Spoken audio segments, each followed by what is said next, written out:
Стравувањата на уметниците и културните работници од независната сцена се покажаа оправдани.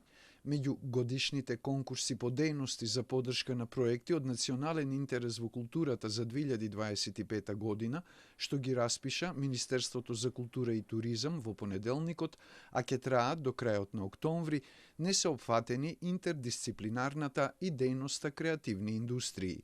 Министерот за култура и туризам Љутков, при денешната посета на Националната опера и балет, кажа дека за креативните индустрии на Бргу ќе биде распишан посебен конкурс, зашто тие се внесени во Законот за култура, но дека допрва ќе се одлучува за интердисциплинарната дејност, зашто незаконски била вклучена во конкурсите кога министер за култура беше Роберт Алагјозовски. Уште тогаш има сугестии дека тие се незаконски и не можат да бидат финансирани од овој конкурс, ниту пак од било кој конкурс. Значи треба да се стават во законска рамка за да може да се отвори конкурс за нив. Додека за креативните индустрии може. За да им дадеме простор на новите тенденции во уметноста, во 2017 година ја додадовме оваа современа категорија, реагираше писмено Алагјозовски.